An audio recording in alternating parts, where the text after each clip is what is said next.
जून 2005 दिल्ली में एक कमरे में अजीत डोभाल दो गैंगस्टर के साथ बैठे हैं और किसी ऑपरेशन की प्लानिंग कर रहे हैं। तभी वहां मुंबई पुलिस दरवाजा तोड़कर उस कमरे में घुसती है और फिर इसके बाद जो होता है वो आपके होश उड़ा देगा। इस वीडियो में हम जानेंगे कि कैसे अजित डोभाल ने भारत के मोस्ट वांटेड दाऊद इब्राहिम को लगभग मार दिया था। मुंबई में 1993 में हुए बम धमाके में 257 लोगों की मौत और 750 से ज्यादा लोग घायल हुए। इन धमाकों का मास्टरमाइंड था दाऊद इब्राहिम।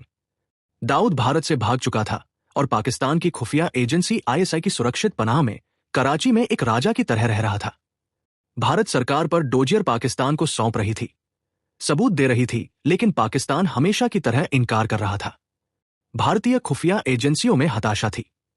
उन्हें लग रहा था कि कूटनीति और कागजी कार्रवाई से दाऊद को वापस लाना नामुमकिन है, और इसी हताशा और गुस्से के बीच एक आदमी था जो मानता था कि लोहे को लोहे से ही काटा जा सकता है। वो आदमी थे अजीत डोभाल।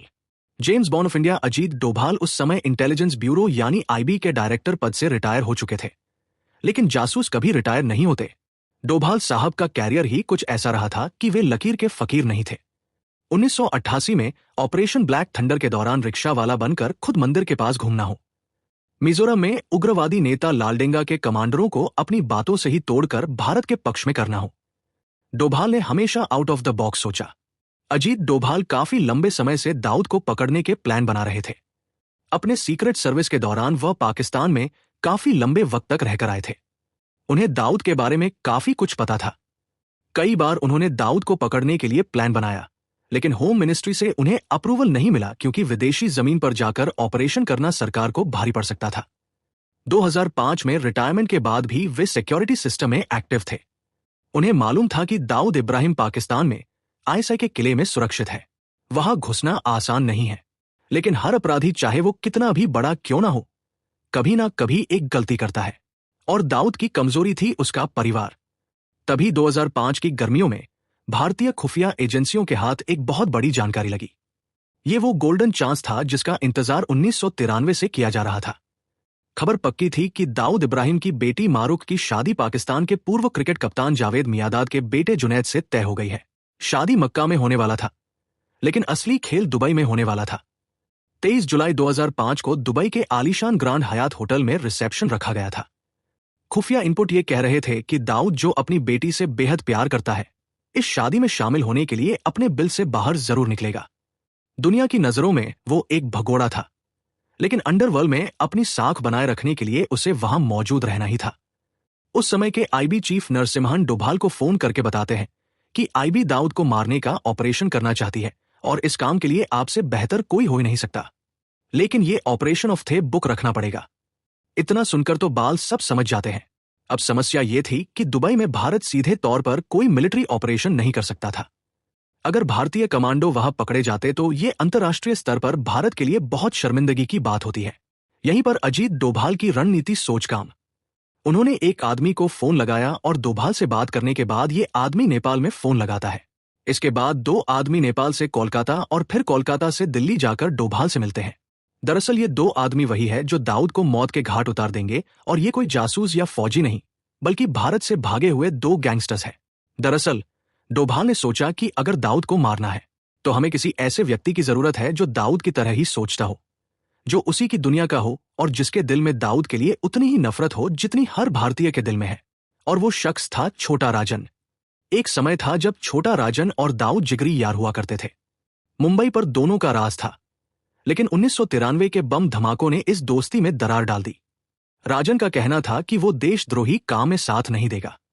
वो दाऊद से अलग हो गया और खुद को देशभक्त डॉन कहने लगा। दाऊद ने इसे गद्दारी माना और राजन के खून का प्यासा हो गया। साल 2000 में बैंकॉक में दाऊद के शूटरों ने राजन पर जानलेवा हमला किया था। पिज्जा डिलीवरी बॉय बनकर आए शूटरों ने हॉस्पिटल में एडमिट राजन को गोलियों से छलनी कर दिया था, लेकिन राजन किसी तरह खिड़की से कूदकर भाग निकला। उस दिन के बाद से राजन सिर्फ एक ही मकसद के लिए जी रहा था, दाऊद की मौत। डोभाल जानते थे कि दुश्मन का दुश्मन दोस्त होता है। प्लान तैयार किया गया। यह एक ऐसा ऑपरेशन था जिसकी भनक सरकार के भी बहुत कम लोगों को थी। तय हुआ कि दाऊद को मारने के लिए छोटा राजन के सबसे बेहतरीन शार्प शूटरों का इस्तेमाल किया जाएगा। अगर वो पकड़े भी गए तो इसे दो गैंगस्टर के बीच की आपसी गैंगवार बताकर भारत सरकार अपना पल्ला झाड़ सकती थी। आईबी ने छोटा राजन से कांटेक्ट किया और उसे सारा प्लान बताया। छोटा राजन भी तैयार हो गया। उसने इस काम के लिए अपने दो सबसे भरोसेमंद आदमियों को चुना, विक्की मल्होत्रा और फरीद तानाशाह। विक्की मल्होत्रा राजन का राइट हैंड था। फरीद तानाशाह भी छोटा राजन का बेहद खास था। इन दोनों को एक गुप्त स्थान पर ले जाया गया। ऑपरेशन की डेट थी 23 जुलाई। 3 हफ्ते तक दोनों की ट्रेनिंग हुई। उन्हें बताया गया कि दुबई के ग्रैंड हयात होटल में रिसेप्शन है और होटल के बिल्कुल सामने वाली बिल्डिंग से क्लियर शॉट मिलेगा। प्लान यह था कि दाऊद को होटल में घुसने से पहले ही मारा जाए। उन्हें होटल का नक्शा बताया जाता है और भागने के रास्ते कौन से हैं। स्नाइपर की ट्रेनिंग दी जाती है। उन्हें बेहतरीन हथियार और दुबई के फर्जी पासपोर्ट मुहैया कराए गए। सब कुछ एक हॉलीवुड मूवी की स्क्रिप्ट जैसा चल रहा था। तैयारी पूरी थी। तारीख नजदीक आ रही थी। जुलाई का महीना था। यह ऑपरेशन का आखिरी चरण था। विक्की मल्होत्रा और फरीद तानाशाह दिल्ली के एक होटल में रुके हुए थे।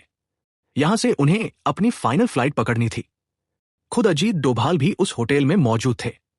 वो आखिरी बार शूटरों को ब्रीफ कर रहे थे। भारत की खुफिया एजेंसी इतिहास का सबसे बड़ा दाव खेलने जा रही थी। अगर यह सफल होता तो दाऊद इब्राहिम का किस्सा हमेशा के लिए खत्म हो जाता।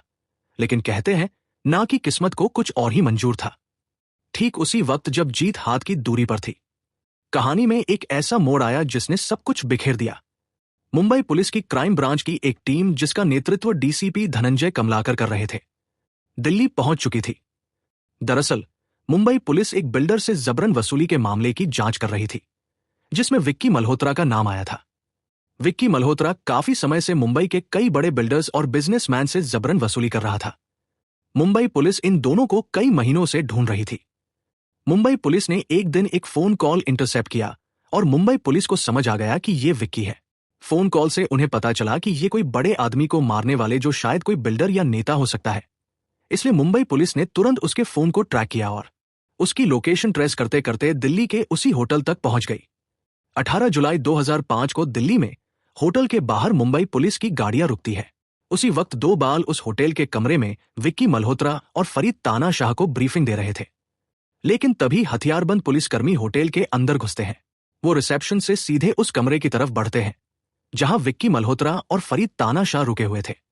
जैसे ही पुलिस ने दरवाजा तोड़ा, अंदर का नजारा देखकर वो भी हैरान रह गए होंगे। एक तरफ देश की खुफिया एजेंसी का पूर्व प्रमुख जो एक गुप्त मिशन चला रहा था, और दूसरी तरफ देश की ही पुलिस जो एक अपराधी को पकड़ने आई थी। डोभाल समझ जाते हैं कुछ तो गड़बड़ है। इसके बाद एक तीखी बहस हुई। दरअसल डोभाल उस वक्त उतना फेमस नहीं थे। जीतने आज है, इसलिए मुंबई पुलिस उन्हें पहचान नहीं पाया। डोभाल ने मुंबई पुलिस की टीम को समझाने की कोशिश की। उन्होंने बताया कि यह मामला राष्ट्रीय सुरक्षा से जुड़ा है। ये लोग एक बड़े मिशन पर हैं और इन्हें ले जाना देश हित में नहीं होगा। उन्होंने अपना परिचय दिया, अपनी रैंक और रुतबे का वास्ता दिया। लेकिन मुंबई पुलिस के अधिकारी अपनी ड्यूटी पर अड़े रहे। उनके लिए विक्की मल्होत्रा एक वांटेड क्रिमिनल था, जिस पर हत्या और वसूली के दर्जनों केस है। उनके पास वो रन था और वो कानून का पालन कर रहे थे। ने उन्हें अपने सीनियर से बात कराने के लिए कहा। इसके बाद कमिश्नर मीरा बोरवंकर से फोन पर बात। डोभाल ने मीरा को अपना इंट्रोडक्शन दिया और उनसे रिक्वेस्ट की कि अभी इन्हें छोड़ दे, वो एक मिशन पर है। इसके बाद मीरा बोरवंकर ने मुंबई में आईबी के एक बहुत बड़े ऑफिसर को कॉल किया और उनसे पूछा कि क्या इस तरह का कोई ऑपरेशन चल रहा है। लेकिन उस ऑफिसर ने इसे डैनी कर दिया, क्योंकि ये काफी सीक्रेट ऑपरेशन था और उन्हें इसके बारे में कुछ पता नहीं था। इसके बाद मीरा बोरवंकर ने अजीत डोभाल से कॉल पर बात की और कहा कि वो विक्की मल्होत्रा और फरीद तानाशाह को नहीं छोड़ सकती। इसके बाद अजीत डोभाल और मीरा बोरवंकर के बीच कहासुनी हुई। आखिरकार मुंबई पुलिस ने डोभाल की बात नहीं मानी। उन्होंने विक्की मल्होत्रा और फरीद तानाशाह को गिरफ्तार कर लिया। उनके पास से जो नक्शे, दस्तावेज और हथियार मिले, उन्हें जब्त कर लिया गया। उन्हें हथकड़ी लगाकर जीप में बैठाया गया और दिल्ली एयरपोर्ट की तरफ ले जाया गया ताकि उन्हें मुंबई ले जाया जा सके। जैसे ही वे होटल से निकले, ऑपरेशन दाऊद वही दम तोड़ गया। वो योजना जिस पर महीनों से काम हो रहा था, वो मौका जो 12 साल बाद आया था, वो सब कुछ एक ही झटके में मिट्टी में मिल गया। इस घटना के बाद दो तरह की थ्योरी सामने आई। पहली थ्योरी कमिश्नर मीरा बोरवंकर देती है। वो ये है कि उन्हें सच में इस ऑपरेशन की कोई जानकारी नहीं दे, लेकिन पूर्व गृह सचिव आरके सिंह ने एक इंटरव्यू में बम फोड़ दिया। उन्होंने कहा कि मुंबई पुलिस के कुछ अधिकारी दाऊद इब्राहिम के पेरोल पर थे। ये एक बहुत बड़ा आरोप था कि भारत की खाकी वर्दी में छुपे गद्दारों ने भारत के सबसे बड़े दुश्मन को बचा लिया। वहीं अजीत डोभाल से जब इस बारे में पूछा गया कि क्या ऐसा कुछ ऑपरेशन हुआ था तो उन्होंने साफ इनकार कर दिया। उन्होंने कहा, मैं तो उस दिन अपने घर पर फुटबॉल मैच देख रहा था। खैर, सच्चाई चाहे जो भी हो, गलती हो या गद्दारी, परिणाम एक ही था। 23 जुलाई 2005 की शाम दुबई के ग्रैंड हयात में रिसेप्शन हुआ। मेहमान आए, दावत हुई। दाऊद वहां आया था, लेकिन बहुत ही गुप्त तरीके से वो जिंदा था, सुरक्षित था। भारत का ऑपरेशन फेल हो चुका था। इस घटना के बाद विक्की मल्होत्रा और फरीद तानाशाह को जेल जाना पड़ा। कुछ साल बाद वह जमानत पर बाहर आए, लेकिन फरीद तानाशाह की किस्मत खराब थी। 2010 में जब वो अपने घर में था तो छोटा राजन के ही एक विरोधी गुट ने घर में घुसकर उसकी हत्या कर दी। विक्की मल्होत्रा आज भी अंडरवर्ल्ड की दुनिया में कहीं गायब है। छोटा राजन, जो उस समय दाऊद से बदला लेने के लिए तड़प रहा था, बाद में खुद शिकार बन गया। दाऊद के लोग उसे ढूंढते रहे।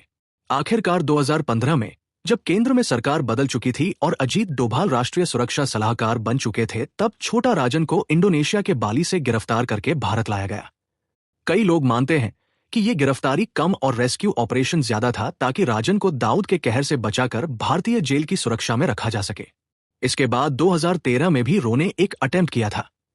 दाऊद को मारने के लिए 9 अननोन गनमैन को भारत से पाकिस्तान भेजा गया था। इसको वोट ऑपरेशन का नाम था।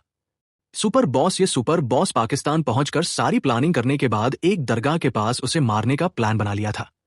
लेकिन लास्ट मोमेंट पर दिल्ली से कॉल आता है और उसके बाद इस मिशन को अवॉर्ड किया जाता है। इसके बाद सुपर बॉस भारत लौट आते हैं। आज भी दाऊद इब्राहिम कराची के किसी इलाके में कहीं बैठा होगा, शायद वो बूढ़ा हो चुका है, लेकिन वो अभी भी भारत के न्याय से दूर है। दोस्तों, अगर वीडियो पसंद आया हो तो वीडियो को एक लाइक जरूर करें और चैनल को भी सब्सक्राइब जरूर करें। हम ऐसे ही वीडियो हर हफ्ते लाते रहेंगे। तब तक के लिए जय हिंद।